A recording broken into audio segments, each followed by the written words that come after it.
Hai teman-teman, baiklah kami akan presentasikan materi tentang penyediaan air minum. Dari kelompok 1 yang berjumlah 4 orang, yaitu Rio Lamia, Virginia Kaseger, Claudia Paru, dan Rizky Mukodompit. Baiklah, kita masuk ke pengertian. Air minum adalah air yang melalui proses pengolahan atau tanpa proses pengolahan yang memenuhi syarat kesehatan dan dapat langsung diminum. Sistem penyediaan air minum atau SPAM merupakan satu kesatuan sarana dan prasarana penyediaan air minum. Penyediaan air minum adalah proses memastikan ketersediaan air yang aman dan layak untuk diminum oleh manusia. Ini melibatkan langkah-langkah untuk mendapatkan, memurnikan, dan mendistribusikan air minum kepada masyarakat. Baiklah, kita masuk ke yang pertama, sumber air. Sumber air untuk penyediaan air minum dapat berasal dari berbagai sumber seperti sungai, danau, sumur, atau mata air. Pentingnya untuk memilih sumber air yang tidak terkontaminasi dan memiliki potensi yang memadai untuk memenuhi kebutuhan masyarakat. Yang kedua, pengolahan air. Air mentah dari sumbernya seringkali mengandung berbagai zat dan kontaminan yang dapat membahayakan kesehatan manusia jika dikonsumsi.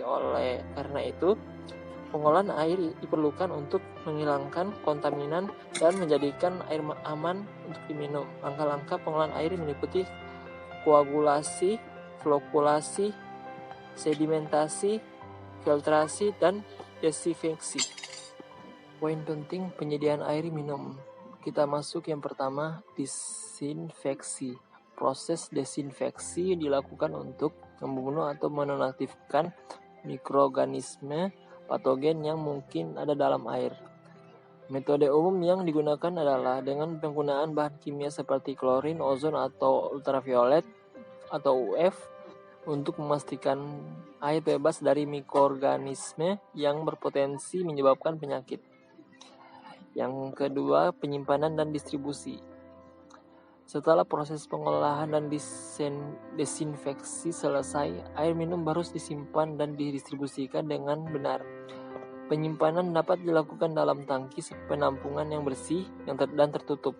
Untuk mencegah kontaminasi, distribusi air minum dapat dilakukan melalui sistem jaringan pipa atau pengangkutan dalam wadah yang aman ke komunitas atau rumah tangga.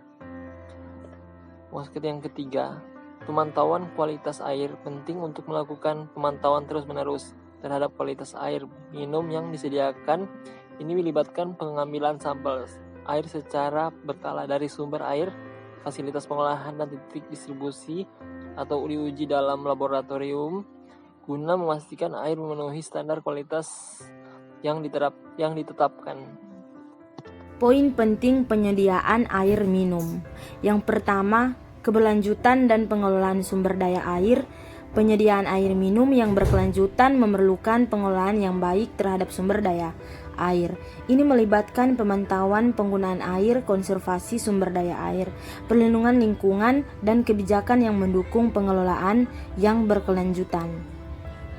Yang kedua, edukasi dan kesadaran masyarakat. Edukasi dan kesadaran masyarakat tentang pentingnya air minum yang aman sangat penting. Informasi yang diberikan kepada masyarakat tentang pentingnya menjaga kebersihan air minum, penyimpanan yang baik, dan praktik hidup sehat secara umum dapat membantu mencegah penyakit yang terkait dengan air yang terkontaminasi.